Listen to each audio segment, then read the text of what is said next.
जय माता दी दोस्तों। आज मैं आप लोगों के साथ शेयर करने वाली हूँ कि नवरात्रि के दौरान कन्या पूजन हम किस प्रकार से कराएं, इसकी पूरी विधि क्या है, कन्या पूजन का क्या महत्व है, कन्या पूजन का सही समय कब रहता है और कन्या पूजन में कितने साल की कन्याओं को हमें बुलाना चाहिए, उन्हें भोजन में क्या खिलाना चाहिए, क्या नहीं खिलाना चाहिए और कन्याओं को भेंट में क्या देना चाहिए, ये सभी प्रकार की जानकारियाँ आज की वीडियो में हम आपको देने वाले हैं। सबसे पहली बात, जब भी आप कन्या पूजन कर रहे हों तो कन्याओं को, जितनी भी कन्याओं को आप बुलाएंगे उनको एक दिन पहले निमंत्रण कर दें। दूसरी बात, कन्या पूजन हमेशा आपको हवन करने के बाद ही करना है। तो अगर आपने हवन अष्टमी को कर लिया है और नवमी को आप कन्या पूजन कर रहे हैं तब आप कन्या पूजन कर ले। लेकिन अगर आप हवन और कन्या पूजन दोनों की व्यवस्था एक दिन ही रखते हैं तो पहले आपको हवन करना है, इसके बाद ही कन्या पूजन करना है। कन्या पूजन के लिए जो भी भोजन तैयार करेंगे वह भोजन आपको शुद्ध होकर, यानी कि स्नान करके, शुद्ध वस्त्र धारण करके, रसोई की बहुत अच्छे से सफाई करके शुद्ध बर्तन में आपको वह भोजन तैयार करना है। दूसरी बात, यदि कोई स्त्री रजस्वलावस्था में है तो उनका स्पर्श इस पूरे कार्यक्रम में नहीं होना चाहिए किसी भी चीज़ के साथ। इस बात का ध्यान रखिएगा। कन्या जब भी आपके घर आए सबसे पहले उनके चरण आपको धुलाने हैं।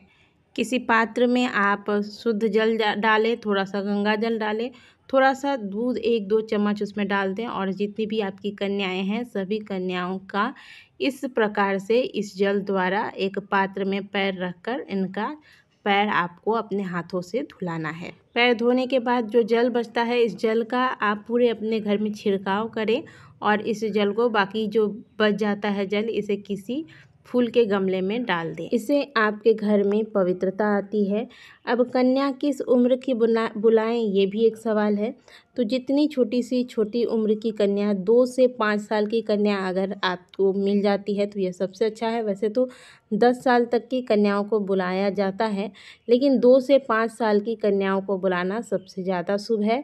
इसके अलावा ऐसी कोई कन्या आपके कन्या पूजन में शामिल ना हो जिनको पीरियड्स आते हों, यानी कि जो रजस्वला धर्म को प्राप्त करती हों। तो सभी कन्याओं के पैर धुलाने के बाद उचित स्थान पर इन्हें आसन दें। आसन देने के बाद इनके हाथों में कलावा बांधें, मस्तक पर तिलक लगाएं, प्रत्येक कन्याओं के पैरों में महावर लगाएं और इन्हें एक एक चुनरी अवश्य ओढ़ाइएगा आज के दिन। इसके बाद कन्याओं को भोजन कराएं। भोजन कराने के लिए यदि आप केले के पत्ते का प्रयोग कर सकते हैं तो ये सबसे बढ़िया है, नहीं तो आजकल बाज़ारों में भोजन के लिए प्लेट पाए जाते हैं, वो आप यूज कर सकते हैं, लेकिन सबसे उत्तम जो माना गया है वह केले का पत्ता माना गया है। ठीक है। इसके बाद भोजन में आपको क्या कराना है, भोजन में मुख्य रूप से हलवा, पूरी और काले चने का प्रयोग किया जाता है। कुछ स्थानों पर आलू की सब्जी भी दी जाती है। जो भी भोजन आप बनाएंगे, प्याज लहसुन का प्रयोग नहीं करना है, बहुत ज़्यादा मसाले का प्रयोग भोजन में नहीं करना है। कुछ स्थानों पर काले चने जो हैं वह भून के दिए जाते हैं नमक वगैरह के साथ, और कुछ स्थानों पर नमक का प्रयोग नहीं किया जाता है। तो आप देख लीजिएगा, आपके यहाँ अगर नमक वाला भोजन खिलाया जाता है कन्याओं को तो आप उस प्रकार से भोजन तैयार करें। अगर नहीं खिलाया जाता है तो आप हलवा, पूरी और काले चने भिगो कर रख दें और अगले दिन जब आप भोजन कराएंगे तो वही काले चने आप उस प्लेट में थोड़ा सा दीजिएगा। साथ में नारियल और लड्डू, फल वगैरह, मेवे वगैरह भी आप भोजन में दे सकते हैं। जो भी भोजन कराते हैं कन्याएं भोजन करके खुश होकर आपके घर से जाए, ये सबसे ज़्यादा मायने रखता है। जो कन्याएं जितना भोजन करना चाहे उतना ही कराएं। अब ऐसा नहीं कि कोई कन्या भोजन नहीं करना चाहती और आप ज़बरदस्ती उसे ठूस ठूस के अपने हाथों से खिलाने लगते हैं, ऐसा नहीं करना है। जो कन्याएं खुद से नहीं खा पाती हैं उन्हें अगर आप अपने हाथ से खिलाते भी हैं तो उतना ही खिलाएं जितना वो खाना चाहे, प्रेशर नहीं देना है। भोजन कराने के बाद कन्याओं के हाथ धुलवाएं और इसके बाद कन्याओं को कुछ न कुछ आप दान अवश्य दीजिएगा। खाली हाथ कन्याओं को नहीं भेजिएगा। आजकल बाज़ारों में छोटी छोटी पोटली पाई जाती है, वो पोटली ले लीजिएगा या फिर एक रुमाल ले लीजिएगा। इसमें थोड़ा सा चावल, थोड़ा सा द्रव्य दक्षिणा, यानी कि 21 रुपये, 11 रुपये, 51 रुपये, अपने सामर्थ्य अनुसार जितना आप देना चाहें उसमें डाल दें। साथ में आप कुछ फल रख दें और अगर चाहें तो चॉकलेट वगैरह भी आप रख सकते हैं। इस प्रकार से आप एक पोटली तैयार करके प्रत्येक कन्याओं को एक एक पोटली देकर उनका चरण स्पर्श करके उनको प्रणाम करके खुशी खुशी उनको विदा करें। कन्याओं के साथ एक लंगूर भी खिलाया जाता है, यानी कि एक बालक को भी बुलाया जाता है, उनको भी बिल्कुल उसी प्रकार से भोजन कराएं, उनका भी बिल्कुल उसी प्रकार से आप पूजन करें जिस प्रकार से कन्याओं को करते हैं, और उन्हें भी दान कर देने के बाद ही घर से विदा करें। इस प्रकार से आपको कन्या पूजन करना है। कन्या पूजन कभी भी सूर्यास्त के बाद नहीं किया जाता है। हवन जैसे ही आपने पूर्ण किया, हवन के बाद आप कन्या पूजन आरंभ कर सकते हैं। सूर्यास्त से पहले कन्या पूजन कर लेना है।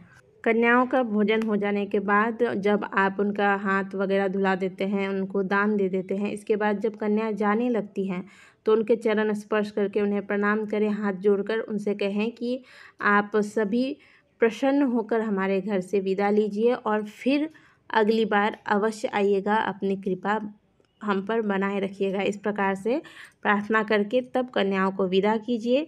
हाँ, और एक बात, जब आप भोजन तैयार करेंगे उसमें खट्टी चीज़ों का भी प्रयोग नहीं करना है। बहुत से लोग आजकल अलग अलग तरीके अपना रहे हैं कि हाँ कन्याओं को ये कर देंगे वो कर, नहीं, जो चीज़ें बताई गई है शास्त्रगत तरीके से वही करनी है, तभी आपको कन्या पूजन का फल प्राप्त होगा। कन्या पूजन में आपको खट्टी चीज़ों का प्रयोग नहीं करना है बिल्कुल भी। दूसरी बात, जिनको कन्या नहीं मिल पाती है, कम से कम एक ही कन्या अगर आपको मिलती है तो एक ही कन्या को आप आज के दिन भोजन करा दें।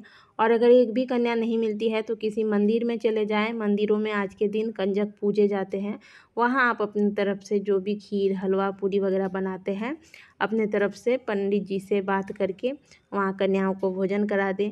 ये भी नहीं होता है तो 9 जगह आप 9 कन्याओं के नाम से 2-2 पूरी हलवा चना फल वगैरह निकालें और यह गौ माता को जाकर खिला दें। इसके बाद गौशाला में थोड़ा सा कुछ आप दान कर दें। इतना भी कर लेने से आपको कन्या पूजन का फल मिल जाता है।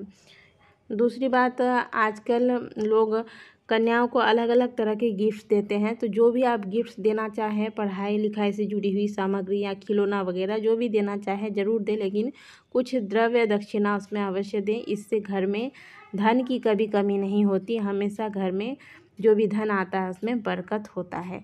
तो इन बातों का ध्यान रखिएगा कन्या पूजन के दौरान।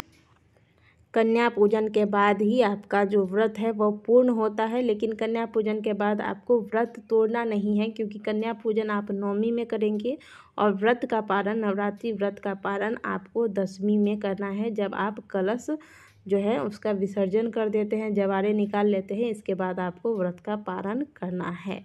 आशा करते हैं कि दी गई जानकारी आपको अच्छी लगी होगी। वीडियो अच्छी लगी है तो वीडियो को लाइक कीजिएगा, कमेंट बॉक्स में जय माता दी अवश्य लिखिएगा।